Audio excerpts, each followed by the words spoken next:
Esta conferencia comenzará a grabarse. Bien, pues vamos a dar comienzo a una nueva sesión de la serie de comentarios a la saga de Conversaciones con Dios. Estamos en el libro primero y en el capítulo primero. Vamos a comenzar la tercera parte de este capítulo primero. Son capítulos largos y nos va a llevar varias partes cada uno. Lo que estábamos viendo en la sesión anterior es cómo Dios le explicaba a Neale Donald Walsch el que la oración debía ser siempre como un agradecimiento, dado que si era como una petición o una súplica, pues se corría el riesgo de, dada la gran capacidad y poder de nuestra mente de crear todo aquello que tengamos como base de pensamiento, se corría el riesgo en una oración de súplica de que actuase el pensamiento de fondo, el pensamiento promotor, lo que diría Ramta, el motivo ulterior. Es decir, en una oración de súplica va a actuar precisamente por realizarse una súplica, pues el decreto de carencia que implica esa misma súplica. Entonces, decía Dios que siendo prevaleciente el pensamiento de fondo en la creencia realmente arraigada que cada uno de nosotros tenemos, pues la oración más apropiada era de agradecimiento. Le preguntaban, pero entonces no se concede nada de lo que se suplica. Y le explicaba a Dios, bueno, para eso hay que tener arraigada una creencia inamovible, firme, en que Dios de alguna de las maneras concede siempre lo que se le pide. Y entonces de esa forma sí va a tener sentido la oración en forma de súplica. Pero claro, hay pocas personas que tengan una fe inamovible en esa creencia. Pues bien, todo esto es lo que iba explicando Dios en esa conversación incipiente con Neale, y lo habíamos dejado pues precisamente en una pregunta de Neale en la que está en la página 25 del libro regular, abajo, que dice así, y ya continuamos la lectura. Dios a esta pregunta da una respuesta también bastante larga. Cuando dices que una oración es una afirmación de lo que ya es, ¿estás diciendo que Dios no hace nada, que todo lo que ocurre después de una oración es un resultado de la acción de rezar? Claro, Neale, bueno, pues quiere ir profundizando en todo esto que le va explicando Dios. Entonces, bueno, pues la pregunta es, pero si al orar lo que hacemos es afirmar lo que ya es en nosotros, entonces Dios nunca hace nada cuando oramos, cuando le pedimos. Que todo lo que ocurre después de una oración es un resultado de la acción de rezar, que Dios no interviene después para conceder o dejar de conceder. Bien, pues esta es una pregunta interesantísima, porque esta respuesta va a cambiar la forma en la que la humanidad piensa respecto de lo que es una oración y qué hay en juego en ella de fondo. Y dice así Dios: si crees que Dios es un ser omnipotente que escucha todas las oraciones y responde sí a unas, no a otras, y ya veremos al resto, estás equivocado. ¿Por qué regla de tres decidiría Dios?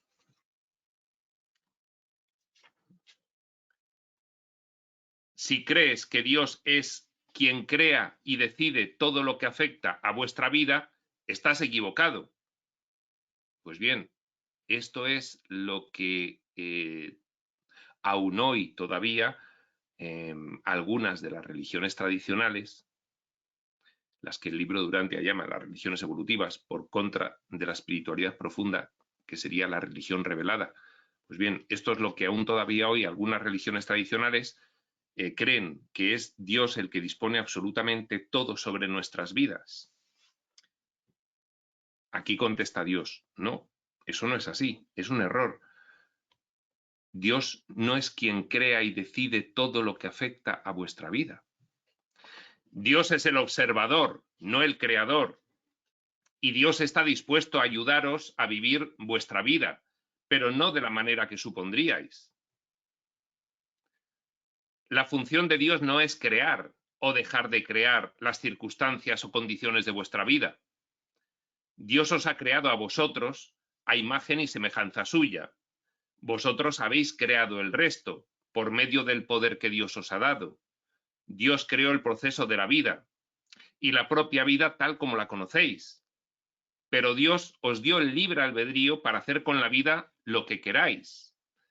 Bueno, es difícil encontrar en la espiritualidad una afirmación tan clara, tan categórica, tan sencilla de cuál es la función que Dios se reserva para sí y cuál es la que delega. Efectivamente, todo esto proviene de una cuestión que se entiende muy fácilmente. Si Dios crea con amor divino, con amor puro, con amor infinito, crea concediendo libertad a lo creado. Y entonces, lo creado a partir de ahí, por ser igual a Dios, pues Dios le ha concedido todo lo que Él es, ya formando una unidad con Él, pues si quiere expandir lo que es la naturaleza, atributos y carácter divinos y explorar todas esas posibilidades, pues ya lo hace a partir de esa delegación que recibe. Es como, hijo mío, a partir de aquí eres completamente libre para planificar y manifestar toda cuestión que quieras, que es lo que ocurre en el espacio-tiempo. Planificación y manifestación que realiza la misma filiación.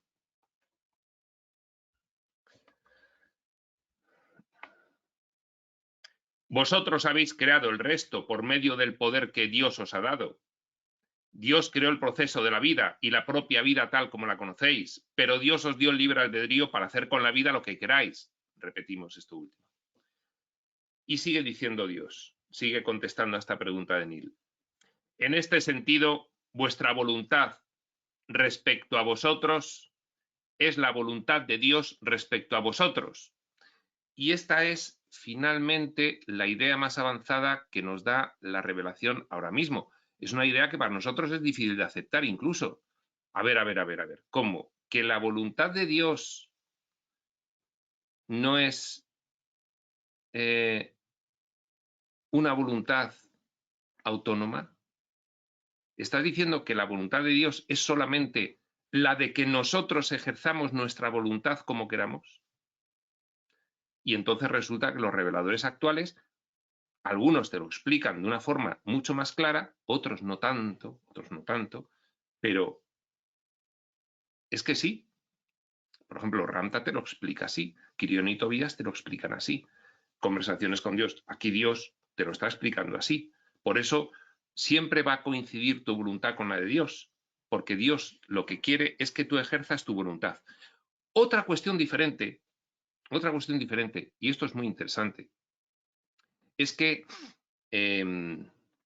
también dicen todos los reveladores, y esto quien más claramente lo dice es Jesús en un curso de milagros. Cuando nosotros ejercemos nuestra voluntad en un sentido en el que no nos va a proporcionar nuestra decisión una paz, dicha y gozo profundos, estables y duraderos, como corresponde a lo que somos en realidad, cuando nuestra decisión no nos va a proporcionar eso, nosotros estamos ejerciendo una voluntad ficticia. ¿Por qué? Porque esa no es nuestra voluntad, porque la ejercemos en la completa confusión, porque nadie quiere para sí algo que no es conforme a su naturaleza. Y si nuestra naturaleza divina, la real, es esa paz, esa dicha y ese gozo completos, absolutos, que es la paz, dicha y gozo del espíritu, una decisión que no contribuya a incrementar en cualquiera de las experiencias programadas en el espacio-tiempo, por ejemplo, esta que estamos viviendo humana, una decisión que no contribuya a incrementar tu paz, tu dicha y tu gozo, es ejercer una voluntad ficticia. No sabes lo que estás haciendo. Ahí viene esa calificación que hace la espiritualidad en general con respecto a nuestra mentalidad aquí en estas experiencias. Demente, dice Jesús, el ego alterado, distorsionado, confuso. Todos estos adjetivos describen cuál es nuestra mentalidad aquí, porque si bien Dios quiere que hagamos todo aquello que nos venga en gana, porque para eso nos ha dado libre albedrío completo, y su voluntad es esa, que nosotros ejerzamos nuestra voluntad, por lo tanto nuestra voluntad siempre va a coincidir con la de Él. No obstante, el ejercicio de la voluntad por cualquier ser, por cualquier conciencia, que no le depare un estado connatural a lo que es, si somos espíritu, paz, dicha y gozo incrementados, entonces no es ejercer tu voluntad y por lo tanto no es ejercer la voluntad de Dios, porque hay una falsedad implícita, ¿de acuerdo? No es fácil comprender esta cuestión, no es fácil porque tampoco nos han podido decir tan claramente. Nosotros, a partir de la religión, siempre hemos pensado, bueno, pues la voluntad de Dios es esta, ¿no? Pues los 10 mandamientos son la voluntad de Dios, por ejemplo. Pues no, hay un concepto mucho más elevado. La voluntad de Dios es que su Hijo reconozca, por ejemplo, los 10 mandamientos es un ejemplo, que su Hijo reconozca que los 10 mandamientos es lo que quiere realizar. Esa es la voluntad de Dios, porque la voluntad del Hijo de no estar velada por este diseño limitado y condicionado en esta experiencia humana, de no tener esa confusión, de no estar en estado prácticamente demente, pues de seguro elegiría lo que es connatural a él. Aquí podríamos decir lo que más le conviene. Vaya, pues si no elige su hijo lo que más le conviene, Dios respeta esa decisión, es decir, sigue siendo lo que el hijo decida, su voluntad coincidente con la de Dios, porque Dios lo que quiere es que ejerza su voluntad, pero esa voluntad es una voluntad en falsete, es una voluntad ficticia, no es una voluntad ejercida en consciencia, diríamos. Pues bien, sigue diciendo, repetimos esa frase, en este sentido, vuestra voluntad, dice Dios, respecto a vosotros, es la voluntad de Dios respecto a vosotros. No puede sino coincidir. Y continúa diciendo, estáis viviendo vuestra vida del modo como la estáis viviendo. Y yo no tengo ninguna preferencia al respecto, dice Dios. Esta es la grandiosa ilusión de la que participáis, que Dios se preocupa de un modo u otro por lo que hacéis. Dios no se preocupa, Dios se ocupa, pero no se preocupa. Dios se ocupa observando cómo desarrollamos conforme a nuestra voluntad y nuestro criterio, y esa es su voluntad, que desarrollemos conforme a nuestra voluntad y nuestro criterio, todo aquello que deseemos. En este caso, pues, la exploración espaciotemporal fue lo que deseamos hacer, y aquí estamos realizándola. En un sentido muy general, la experiencia humana es solo una pequeña experiencia de toda esa exploración.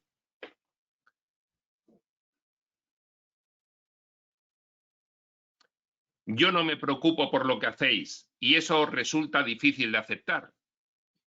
Pero, ¿os preocupáis vosotros por lo que hacen vuestros hijos cuando les dejáis salir a jugar?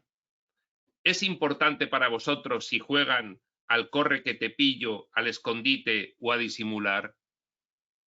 No, no lo es, porque sabéis que están perfectamente seguros, ya que les habéis dejado en un entorno que consideráis favorable y adecuado.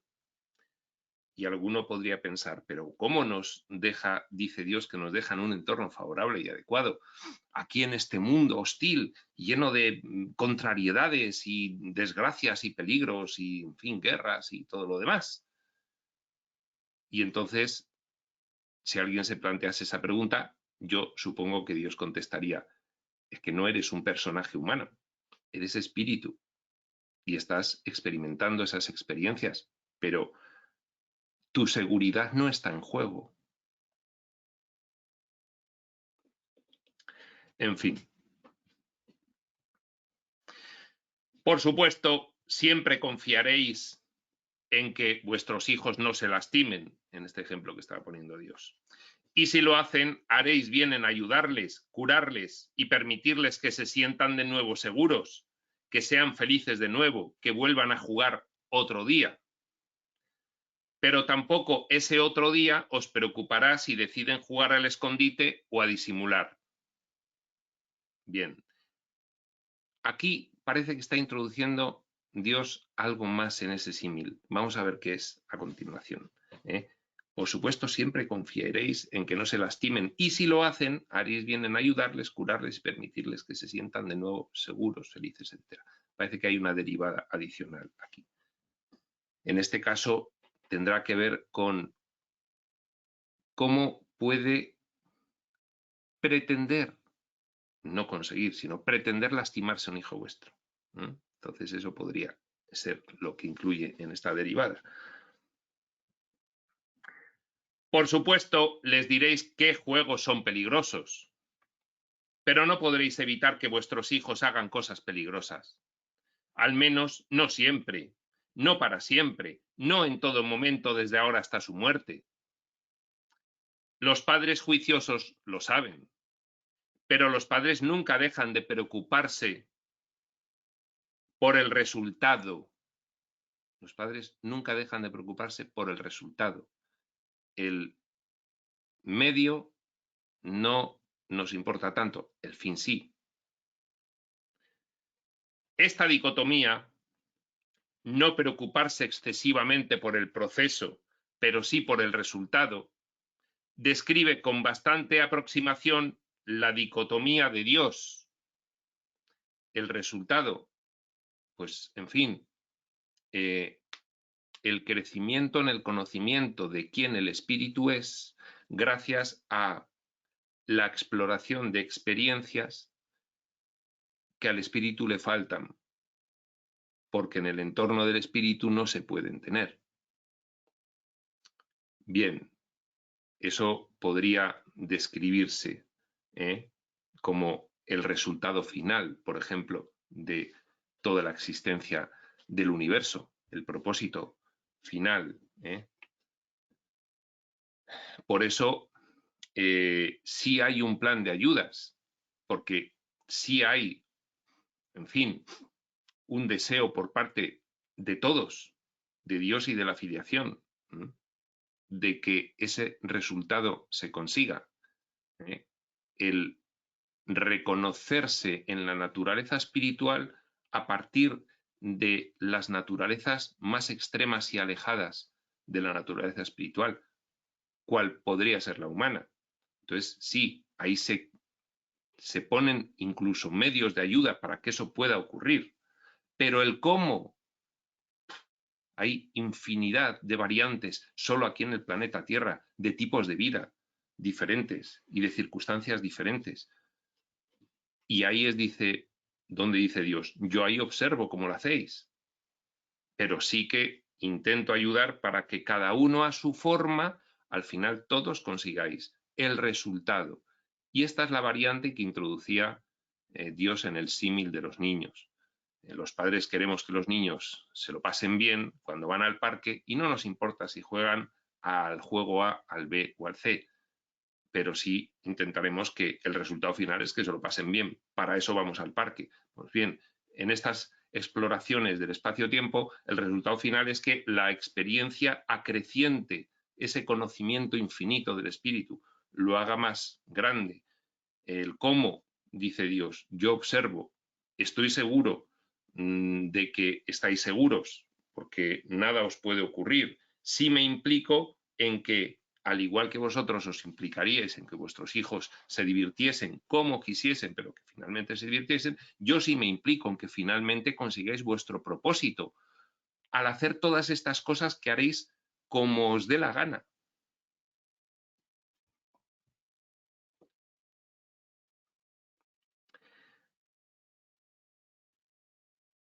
Esta dicotomía, no preocuparse excesivamente por el proceso, por cómo, pero sí por el resultado, por qué, describe con bastante aproximación la dicotomía de Dios. Dice Dios mismo.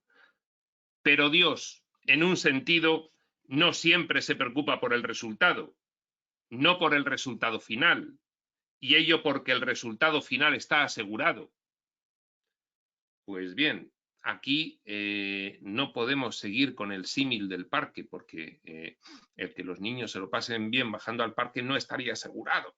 Pero bueno, dice Dios, aparte del símil ese, en realidad tampoco me preocupo por el resultado, porque el resultado está asegurado, porque es la voluntad del Espíritu. Y por lo tanto, se tiene que cumplir finalmente. No hay otra voluntad que la del Espíritu, el conjunto Dios-filiación. La suya como primera causa.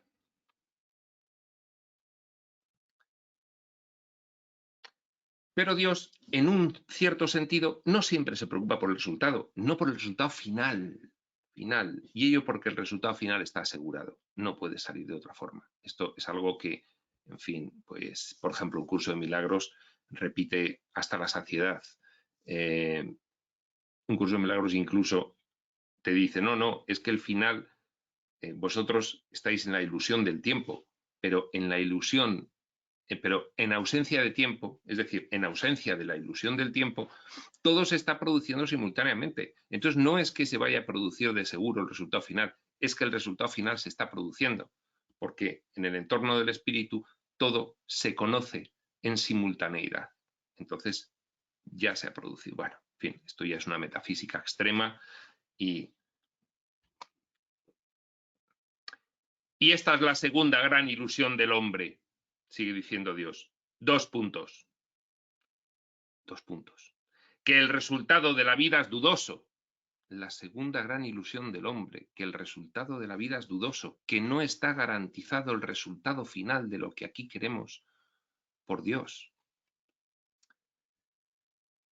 Es esta duda acerca del resultado final la que ha creado a vuestro mayor enemigo, el temor. Aquí sale el miedo. Si dudáis del resultado, entonces dudaréis del Creador, dudaréis de Dios. Y si dudáis de Dios, entonces viviréis toda vuestra vida en el temor y la culpa. Y aquí sale un poco esta referencia que Dios en conversaciones con Dios, como toda la revelación, va dando conceptos de forma circular. Es decir, los mismos conceptos los toca una y otra vez desde diferentes puntos de vista hasta que logremos tener una comprensión completa de ese concepto. Y bueno, pues empieza a tocar la cuestión de cómo hemos llegado a vivir estas experiencias tan extremas. Lo que se dice la idea de la separación, que bueno, pues, manejan todos los textos, pero con especial dedicación un curso de milagros. La idea de la separación que genera una experiencia en la cual hay una involución de mentalidad. La separación genera una involución de la mentalidad, división de la mente, en fin, creencia en la separación, lo que genera los 3 pilares fundamentales del diseño subsiguiente, que es la creencia en el mal, la culpa y el miedo, y a partir de ahí toda la experiencia. Bueno, pues la exploración del espacio-tiempo no solo está basada en la involución de la mentalidad tal cual la acabamos de describir, idea de separación y creencia en el mal, culpa y miedo, sino que además luego se refleja en toda la manifestación del escenario como una densificación de energía y un paso de la unidad del espíritu a la multiplicidad de formas separadas que de esa manera pueden interactuar entre ellas, esa involución, y ese es ya el escenario perfecto para haber llegado al opuesto de la naturaleza divina y desde allí, con esa interacción dramatizada, ir descubriéndose cada una de esas conciencias fragmentarias, cada uno de esos personajes que el espíritu va situando. Eso es lo del árbol de la conciencia y las hojitas, pues ya desde ahí ir recorriendo el camino de retorno y en esas interacciones cumplir el propósito final de ampliar el conocimiento del espíritu en ese sentido de que es infinito, es absoluto, es eterno, pero como es infinito, siempre puede ir creciendo. Pues bien, está explicando Dios el porqué y lo está explicando no expresamente, el porqué la idea de la separación, el sentirnos separados de Dios, genera el que dudemos de que el resultado final de todas las experiencias humanas esté regido por un propósito, dudemos de que ese propósito se va a cumplir, que es el recuerdo por los que están involucrados en estas experiencias de quiénes son, la evolución espiritual, vaya, ese es el gran propósito. Y entonces, si dudamos de que eso pueda ocurrir, dudamos de Dios. Y si dudamos de Dios, apaga y vámonos. El miedo está garantizado, lógicamente. Y si dudáis de Dios, entonces viviréis toda vuestra vida en el temor y la culpa. Si dudáis de las intenciones de Dios y de su capacidad de producir este resultado final, entonces, ¿cómo podréis descansar nunca? ¿Cómo podréis nunca hallar realmente la paz? Ahí es donde Dios empieza a señalarnos las fallas de nuestro sistema de pensamiento egoico, señalarnos las distorsiones de nuestra mentalidad, que la información espiritual pretende cubrir para permitir una aceleración en la evolución. Sin embargo, Dios posee pleno poder para encajar las intenciones con los resultados. El espíritu, que es quien planifica en última instancia todas las experiencias del espacio-tiempo, en fin, no puede fallar. No puede fallar en el resultado final de conjunto. Sí están previstos fallos intermedios, pero forman parte de esas experiencias. El fracaso forma parte de la experiencia que el espíritu quiere explorar. Y aquí están las vidas humanas con sus múltiples sensaciones de fracaso con respecto al personaje. El personaje humano cree que fracasa muchas veces. Pues bien, eso se quería explorar. Ahora, el resultado final de que se baje del todo a la nada y de la nada se vuelva a subir al todo en recuerdo de lo que uno es, eso está garantizado, porque no hay otra planificación que la del espíritu. Entonces, no puede no ocurrir. Sin embargo, Dios posee pleno poder para encajar las intenciones con los resultados. No podéis ni queréis creer en ello, entre paréntesis, aunque afirméis que Dios es todopoderoso, cierra paréntesis, y en consecuencia habéis de crear en vuestra imaginación un poder igual a Dios, con el fin de encontrar una manera de que la voluntad de Dios se vea frustrada. Así habéis creado en vuestra mitología el ser al que llamáis el diablo. Incluso habéis imaginado a Dios en guerra con ese ser, pensando que Dios resuelve sus problemas del mismo modo que vosotros. Concepto de Dios a partir de la naturaleza humana. Eso es lo que han formulado las religiones tradicionales evolutivas. La religión revelada viene a darnos información para que sustituyamos esos conceptos erróneos de Dios.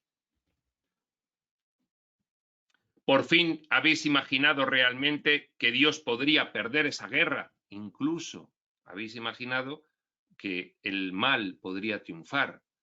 Bien, pues una cosa son las experiencias planificadas en las cuales aparenta, se dramatiza, se actúa como que el mal puede ganar una batalla, y otra cosa es que la guerra la pierda Dios. Todo eso expresado en términos burdos nuestros, por supuesto. Todo esto viola lo que decís que sabéis acerca de Dios. Es decir, todo lo que decís que sabéis acerca de Dios todas estas cosas que se han expuesto hacen que sea erróneo. No tenéis ni idea de lo que es Dios, en tanto que pensáis así. Pues precisamente toda la revelación de las últimas décadas, desde la mitad del siglo XX hasta ahora, se han encargado de que rescatemos un concepto acertado de lo que es Dios, que no lo tenían siquiera las religiones más avanzadas. Todo esto viola, todo esto que ha explicado Dios, viola lo que decís que sabéis acerca de Dios, pero eso no importa. Vivís vuestra ilusión y de este modo sentís vuestro temor debido a vuestra decisión de dudar de Dios. Pues esta ilusión que un curso de milagros le llamaría el desvío hacia el miedo. Pues efectivamente, vivís vuestra ilusión y de este modo sentís vuestro temor debido a vuestra decisión de dudar de Dios. Esta decisión de dudar de Dios que se produjo tras la locura, la demencia y la involución que supuso la creencia en la separación, creencia necesaria por otra parte, el espíritu la consideraba necesaria, el olvido, el velo y la separación se considera necesaria para algunas de las experiencias que se querían explorar. Con lo cual, desde arriba del todo, no pasa nada, no hay ningún problema desde arriba del todo. Estamos haciendo lo que queríamos hacer. Aquí abajo estamos tan extremadamente confusos respecto de quiénes somos, que eso sí, aquí tenemos que recibir ayudas, porque si no, podríamos tardar un tiempo inconmensurable en redescubrir quiénes somos en realidad.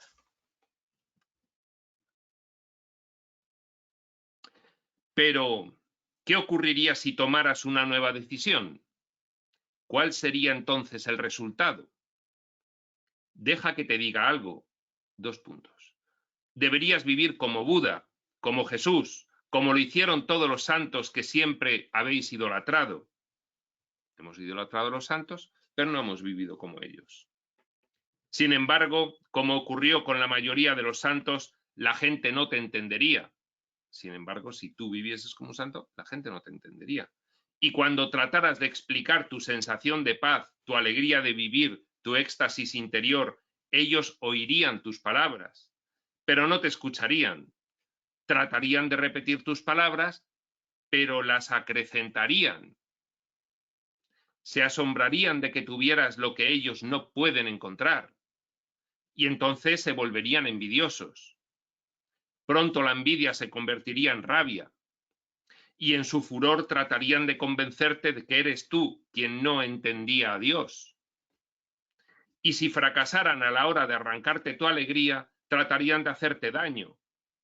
Tan enorme sería su rabia. Y cuando tú les dijeras que eso no te importaba, que ni siquiera la muerte podría privarte de tu alegría, ni cambiaría tu verdad, seguramente te matarían. Entonces, cuando vieran con qué paz aceptabas la muerte, te llamarían santo y te amarían de nuevo. Y aquí no nos suena esta forma de describir Dios que ocurre con los santos, lo de muchas de las vidas de los grandes iluminados, grandes maestros y grandes santos. Pues efectivamente, y lo que está contando Dios para que digamos, pues sí, pues es verdad, hacemos eso, pues ahora va a sacar unas conclusiones generales de qué es lo que hacemos cuando observamos a alguien realmente iluminado. Y ello porque está en la naturaleza de las personas amar, luego destruir y luego amar de nuevo aquello que más aprecian. Y esto se puede ver en cada una de las relaciones humanas. Las relaciones humanas más claramente se ven la de pareja. Se comienzan amando, después hay una tendencia a la destrucción de eso que se ha creado y después ya de la separación, entonces vuelve a haber una tendencia, eso es bastante común, es bastante común. De hecho, pues esto se puede aumentar el foco a una discusión, ¿eh? Es decir, uno está muy bien hasta que la naturaleza humana, debido al miedo, a la confusión y a la involución, busca el conflicto, se genera la discusión, estalla la discusión, hay una separación y después se vuelven a juntar esas personas, esos amigos, esas parejas, etcétera, etcétera. Como un ciclo. Pero dice Neil, aquí vuelve a preguntar Neil está escuchando todo esto, dice, ¿pero por qué? ¿Por qué lo hacemos? ¿Por qué está en la naturaleza de las personas amar, luego destruir y luego amar de nuevo aquello que más aprecian? Que se observa en tantos aspectos de las relaciones humanas. Hemos visto el aspecto de cuando hay un iluminado, pues véase Jesús, por ejemplo. Hemos visto el aspecto de las parejas. Hemos visto el aspecto de dentro de la relación de las parejas o de las amistades, esas discusiones que surgen para luego volver a... Y entonces después se pregunta, ¿y por qué habremos discutido? Bueno, pues, ¿por qué? ¿Por qué lo hacemos? ¿Por qué el ser humano es adicto al conflicto? ¿Por qué? Y contesta Jesús, digo Dios, todos los actos humanos están motivados a su nivel más profundo por una de estas dos emociones, el temor o el amor. Bueno, pues, en fin, todo esto cualquier estudiante de espiritualidad lo ha tenido que oír varias veces en el resto de las revelaciones y textos, muy especialmente en las de Jesús, en un curso de milagros y un curso de amor, pero en todas las demás. Las dos emociones básicas que manifiesta un ser humano es la del temor y la del amor. Pero no surge tan sencillamente. Aquí vamos a dar una pequeña explicación. Nos vamos a adelantar aquí a lo que pueda explicar Dios más adelante y vamos a dar una pequeña explicación. El amor del espíritu no se manifiesta en la tierra ahora mismo.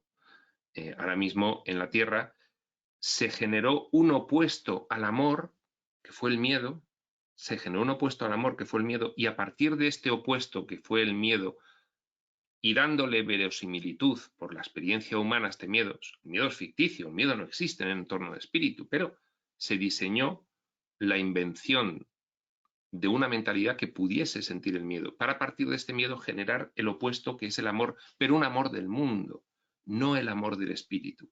Entonces nosotros ahora vivimos entre dos opuestos que son el amor del mundo y el miedo. ¿Por qué el amor del mundo no es el amor divino? Precisamente porque tiene como contraparte al miedo. Y siempre que hay miedo no hay amor perfecto. El amor perfecto es el amor del espíritu.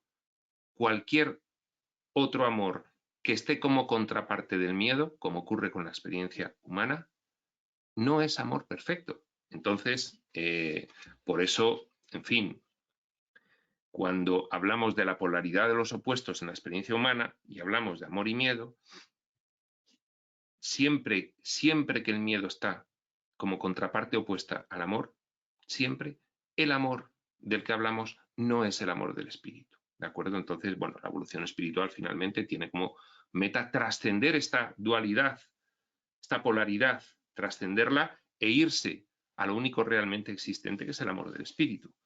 El amor humano, en este sentido, es una ilusión de amor, dice un curso de milagros. El amor divino, pues por caracterizarlo, sería incondicional, no condicionado, no exigente, no posesivo, no excluyente. El amor humano es condicionado, exigente, posesivo y excluyente.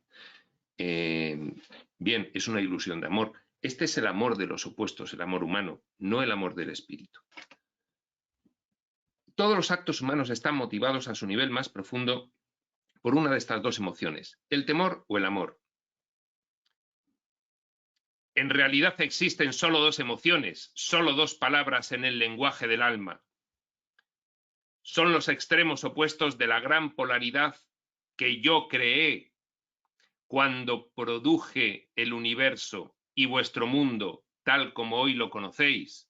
Ahí yo creé, se está expresando Dios en el sentido del yo soy, en ese conjunto Dios-filiación, como una unidad, y refiriéndose a vosotros como los personajes humanos. ¿De acuerdo? Pues bien,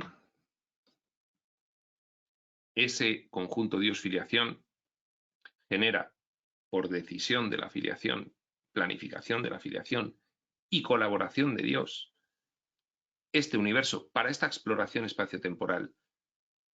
Este universo que,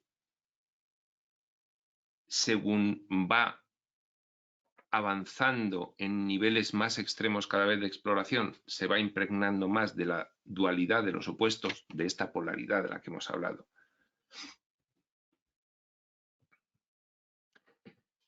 El temor y el amor son los extremos opuestos de la gran polaridad que yo, con mayúsculas, creé cuando produje el universo y vuestro mundo tal como hoy lo conocéis. Y ahí decíamos, este yo tiene que entenderse en el sentido del conjunto Dios-filiación, el entorno del espíritu, pero esa gran unidad de la primera causa y su filiación. Estos son los dos aspectos, alfa y omega, que permiten la existencia del sistema que llamáis relatividad. El amor perfecto es amor absoluto.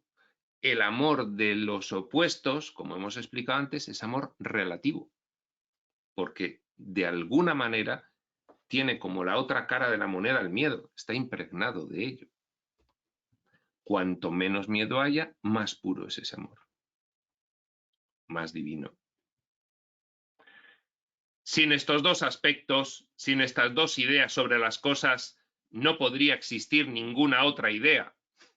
Pues efectivamente, a partir de aquí se configura el mundo de ilusión, que es el mundo de los opuestos, en el cual todo es ficticio debido a que está impregnado por la falsedad de la oscuridad, por la falsedad del miedo, por la falsedad del odio.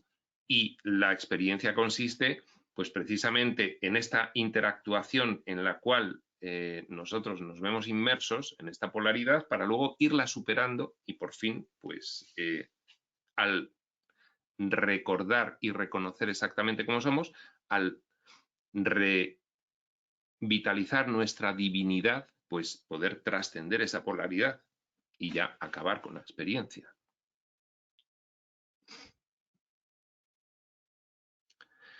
Todo pensamiento humano, toda acción humana se basa o bien en el amor o bien en el temor. No existe ninguna otra motivación humana y todas las demás ideas no son sino derivados de estas dos. Son simplemente versiones distintas, diferentes variaciones del mismo tema. Eso es. Entonces, tras todas nuestras elecciones y decisiones, finalmente ese pensamiento promotor del que hablaba Dios, ese motivo ulterior, es exactamente lo mismo del que habla Ramta. Ese pensamiento de fondo, que es el que realmente motiva una decisión o elección, independientemente del relato que cada uno se cuente de por qué decide algo. Ese sentimiento último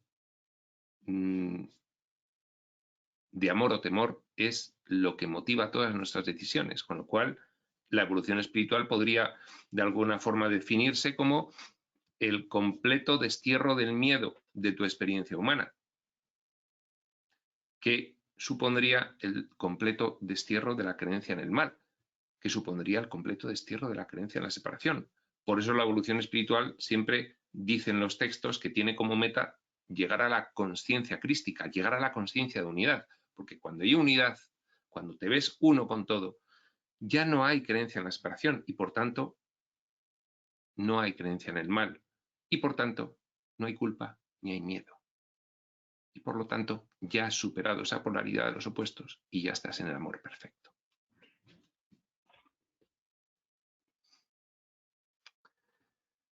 Piensa en ello detenidamente y verás que es verdad. Eso es lo que he llamado pensamiento promotor.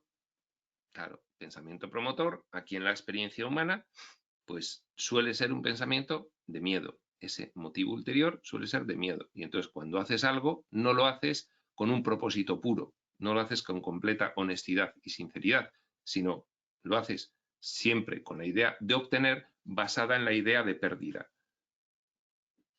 Y esto es lo que dice Dios. Las oraciones así, con esa súplica basada en el miedo, pues lo que te dan es reafirmar, porque el pensamiento promotor es de miedo, reafirmar esa carencia y esa pérdida. Piensa en ello detenidamente y verás que es verdad. Eso es lo que he llamado pensamiento promotor. Es tanto un pensamiento de amor como de temor. Depende, claro. Eso ya cada uno tendrá que examinar su motivo ulterior cuando elige o decide cualquier circunstancia en su vida. Y esto es a lo que nos piden que atendamos. ¿Desde qué lugar eliges, decides?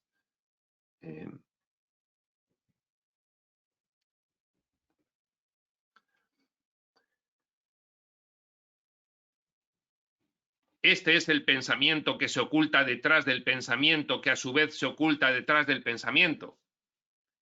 Tú cuando decides tienes un pensamiento. Vale, ese es el que muestras.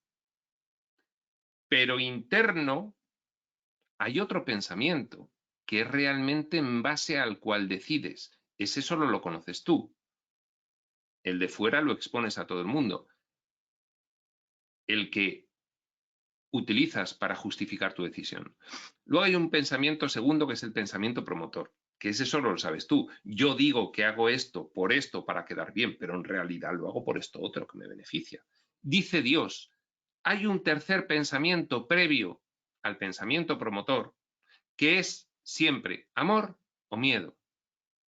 En la experiencia humana actual, 99,99% de las veces, miedo.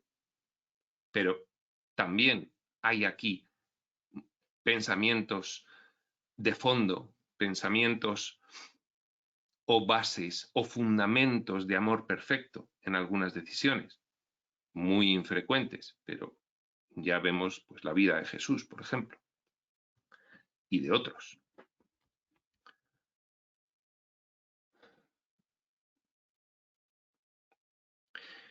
Es tanto un pensamiento de amor, o sea, puede ser tanto un pensamiento de amor como pensamiento de temor. Este es el pensamiento que se oculta detrás del pensamiento, que a su vez se oculta detrás del pensamiento, el que todos conocen, el que solo tú conoces y el que es posible que ni siquiera tú conozcas, como le ocurre a la mayoría de la humanidad, que no sabe que toda su existencia, sus elecciones y sus decisiones de fondo final se basan en el miedo, de fondo final.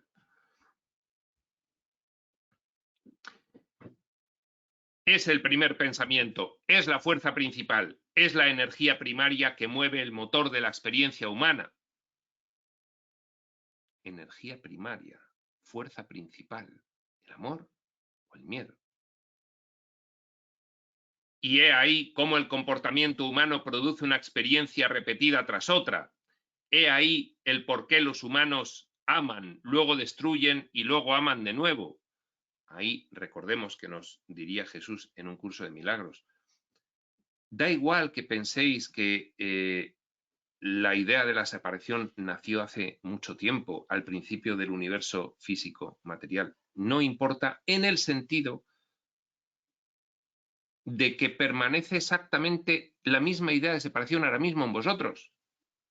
En ese sentido no ha pasado tiempo, no ha habido evolución, permanece la misma idea de separación en vuestro sistema de pensamiento.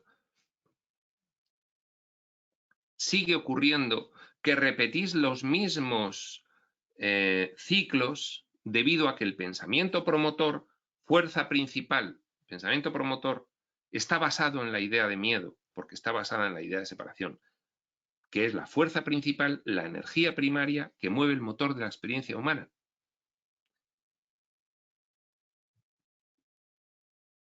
Y dice Dios, y he ahí cómo el comportamiento humano produce una experiencia repetida tras otra. He ahí por qué los humanos aman, luego destruyen y luego aman de nuevo, porque la fuerza principal de fondo es el miedo. Siempre con este movimiento pendular de una emoción a la otra. Aquí los principios de polaridad, de ritmo. El amor promueve el temor, que promueve el amor, que promueve el temor. ¿Qué amor? El amor del mundo, el temor y el amor opuestos. No es el temor y el amor perfecto, es el amor del mundo. Porque si hubiese amor perfecto no podría haber ningún opuesto.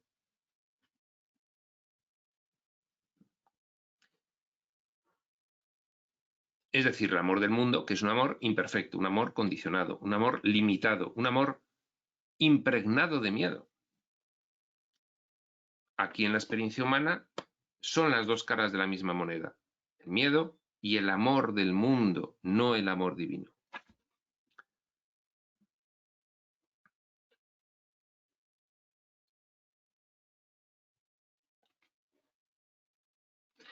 Y la razón se halla en la primera mentira, sigue explicando Dios, una mentira que sostenéis como si fuera la verdad sobre Dios, de que no se puede confiar en Dios.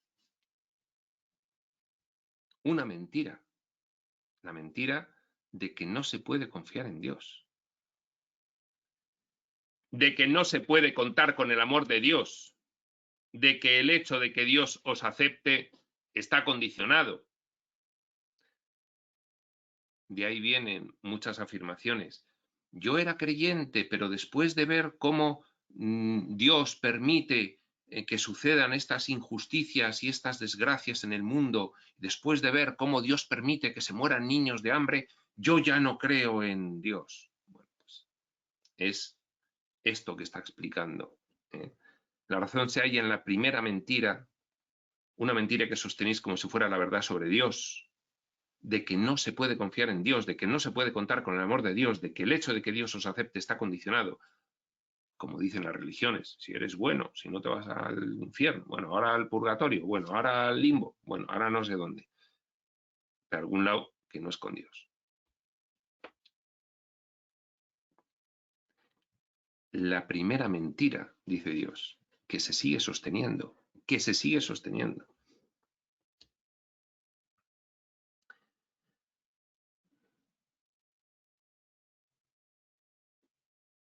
Por tanto, de que el resultado final es dudoso. La experiencia humana sigue pensando que el resultado final, el propósito final de todo esto es dudoso. Entonces, si no podéis contar con que el amor de Dios está siempre ahí, ¿con el amor de quién podéis contar? Si Dios se retira y se aparta cuando vosotros no actuáis correctamente, ¿no lo harán los simples mortales? Es decir, si debido a todo esto nuestro concepto de Dios es un Dios que, en fin, que actúa como un humano, que es lo que se ha venido promoviendo por las religiones, pues cómo no vais a actuar conforme a ese ejemplo de Dios que tenéis. Pues claro, actuaréis como creéis que Dios actuaría, como un humano. Pues bien, esto es lo que dice Dios ante la pregunta de Neil, ¿por qué? ¿Por qué actuamos así? Que viene de la otra pregunta de ¿qué ocurre cuando pedimos? Dice Dios. No, ocurre que se os da conforme a lo que creéis. ¿Y qué creéis? Pues mira, todo esto es lo que creéis, que yo soy diferente de cómo soy en realidad. Y entonces dudáis de mí. Y entonces, pues, ¿qué experiencia tenéis? Pues la experiencia, en fin, de orfandad. Porque esa es vuestra creencia, en vuestra orfandad.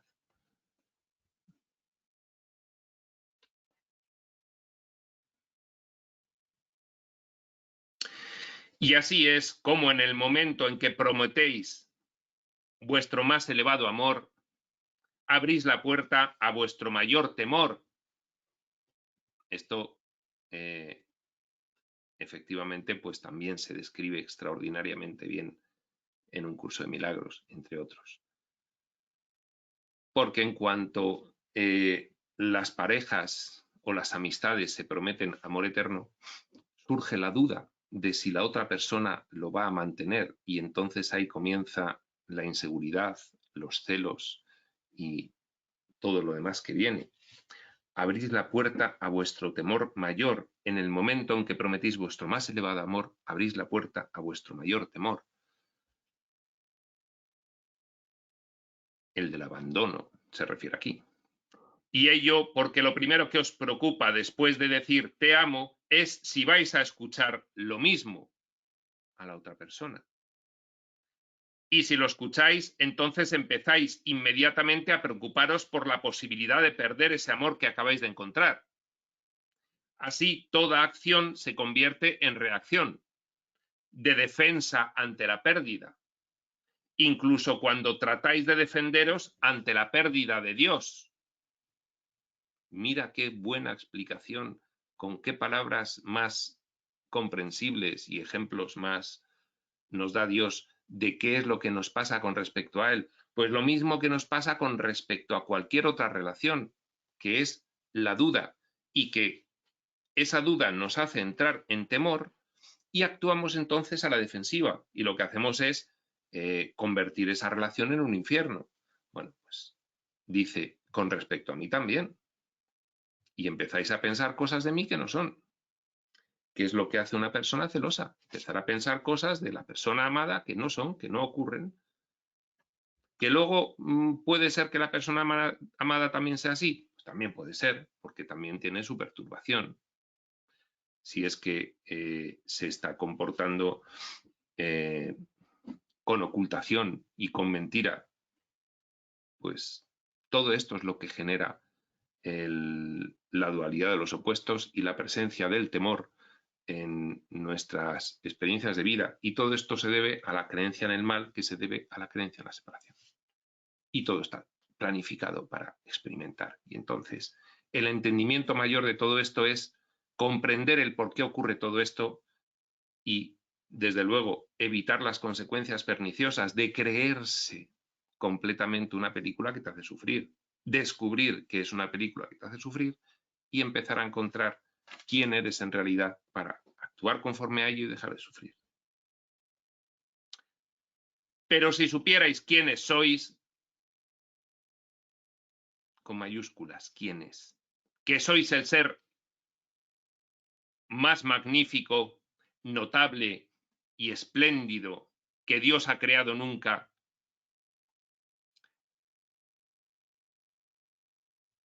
no habríais de sentir temor nunca, ya que ¿quién puede negar esa maravillosa magnificencia? Ni siquiera Dios podría criticar a un ser así. En cuanto empiezas a reconocer quién eres, empiezas a actuar pensando que estás unido a todo, que no hay pérdida, por lo tanto sin miedo, por lo tanto sin deseo de obtención. Empiezas a dar todo a todos, porque sabes que dar y recibir es lo mismo. Y no haces más que repartir el ejemplo de tu estado interno, que es paz, dicha y gozo, profundos, estables y duraderos. Y todo en tu vida está motivado por el conocimiento de todo esto, de tu naturaleza y de quién eres. Un propósito unificado en la vida. Y entonces de esa forma, pues se tendría un mundo muy diferente al que se tiene ahora. Y de ahí el que tengamos las ayudas espirituales. Pero no sabéis quiénes sois y pensáis que sois mucho menos. ¿De dónde habéis sacado la idea de que sois cualquier cosa menos magníficos?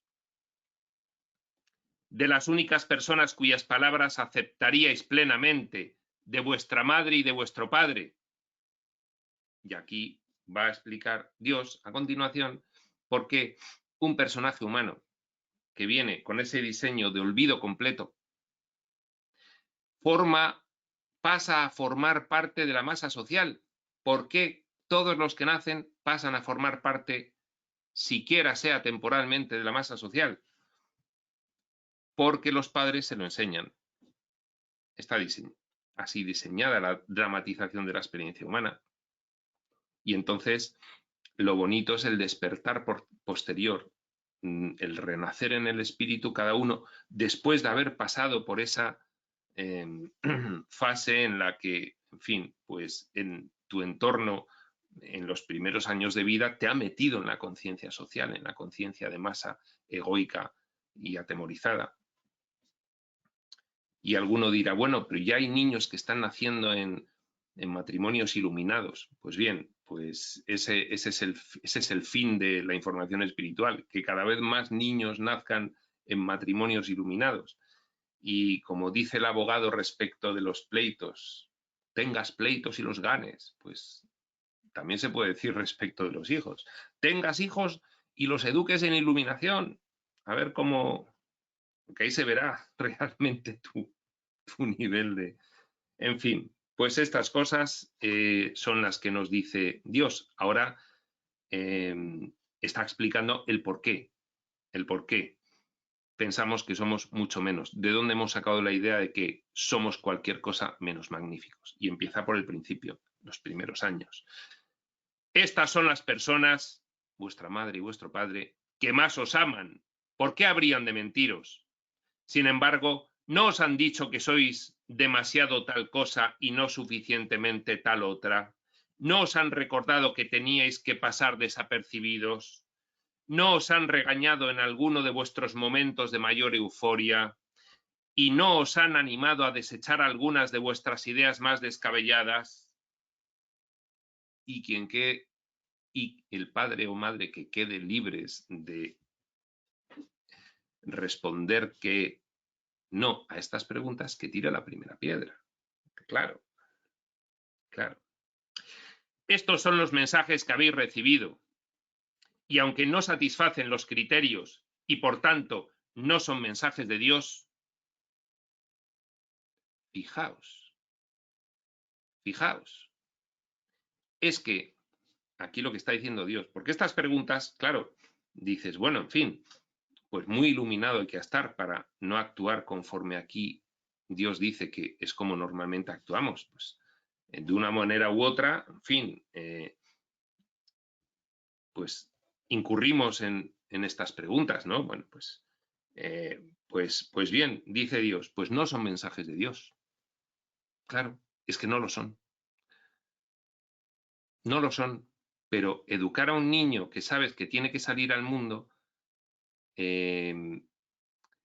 pues muchas veces los que estamos en el camino espiritual expreso tendemos a justificarlo de otra forma. Bueno, ya, sí, toda la espiritualidad está muy bien, pero este niño tiene que salir al mundo y tiene que tener recursos para defenderse dentro del mundo. Pues ya estamos incurriendo en un error.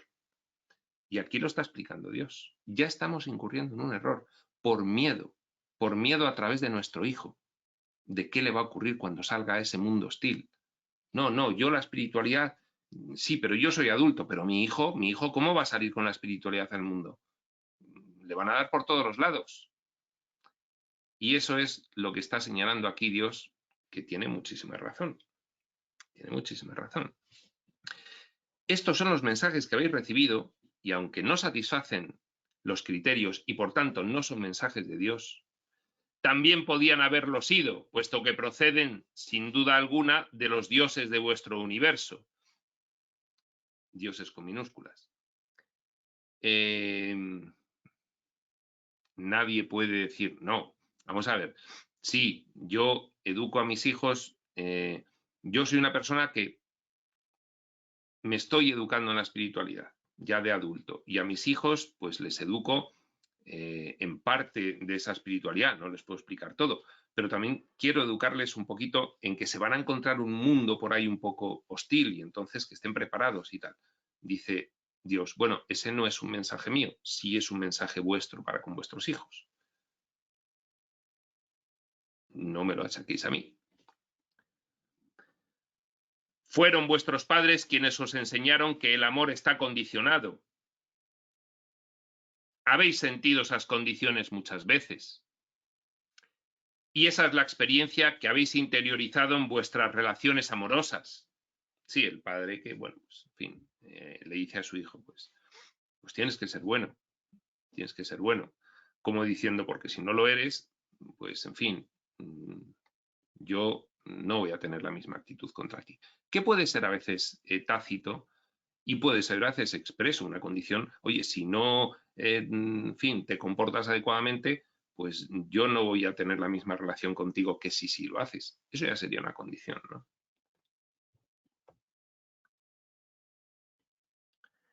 Lo que no quiere decir que no se pongan límites. La cuestión es desde dónde se ponen esos límites y cómo se actúa posteriormente después de poner esos límites, como si fuesen una condición o simplemente marcando un límite objetivo educacional. Pero si actúas desde el lugar de que eso es una condición, ya eso es lo que está aprendiendo el niño.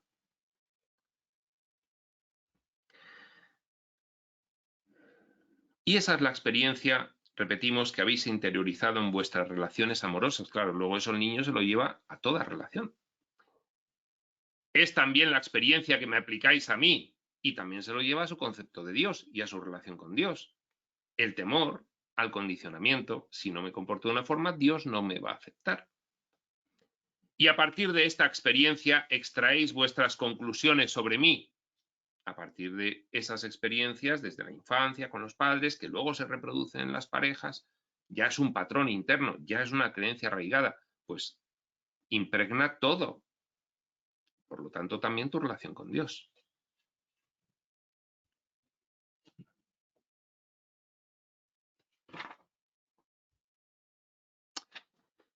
Bueno, pues esta respuesta de Dios es tan larga que la vamos a tener que cortar. No nos va a quedar más remedio porque si no vamos a estar 2 horas.